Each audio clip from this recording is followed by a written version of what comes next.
নজর রাখবো পদ্মাপাড়ে বাংলাদেশে ভোট ফেব্রুয়ারিতেই বাংলাদেশে ভোট 2026 ফেব্রুয়ারিতে বাংলাদেশে ভোট হতে চলেছে। রমজানের আগে ফেব্রুয়ারিতে ভোট চেয়ে নির্বাচন কমিশনকে চিঠি ইউনূস সরকারের।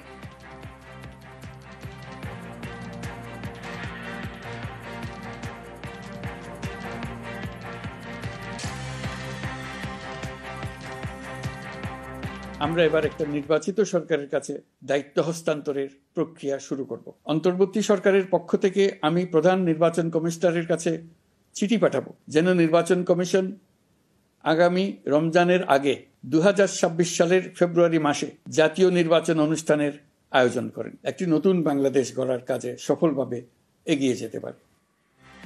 প্রতিনিধি মৈত্রী এই মুহূর্তে আমাদের সঙ্গে রয়েছেন। মৈত্রী, 5ই আগস্ট অর্থাৎ জুলাই গণ অভ্যুত্থানের ঠিক 1 বছর পূর্তি এবং সেই পূর্তিতে ঘোষণা করছেন প্রধান উপদেষ্টা যে ফেব্রুয়ারিতে বাংলাদেশে ভোট। আমরা দেখেছিলাম টানা একটা চাপ ছিল, চাপ বাড়ছিল, ঘরে বাইরে চাপ।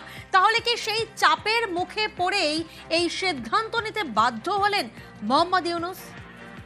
দেখো, একবারেই এবং একই সঙ্গে কিন্তু যে চাপ যেভাবে বাড়ছিল এবং তার সঙ্গে সঙ্গে আন্তর্জাতিক মহলেরও কিন্তু চাপ ছিল মোহাম্মদ ইউনূস সরকারের উপর এবং ঘরে বাইরের এই চাপের মুখে কিন্তু আজকেই গণ অভ্যুত্থানের যখন বর্ষপূর্তি, সেই বর্ষপূর্তিতে মোহাম্মদ ইউনূস তিনি ঘোষণা করেন যে 2026 সালের ফেব্রুয়ারি মাসে তারা জাতীয় নির্বাচন আয়োজন করতে চাইছেন এবং সেটার জন্য জাতীয় নির্বাচন কমিশনকে তারা চিঠি দেবেন যাতে এই নির্বাচন আয়োজন করা হয়।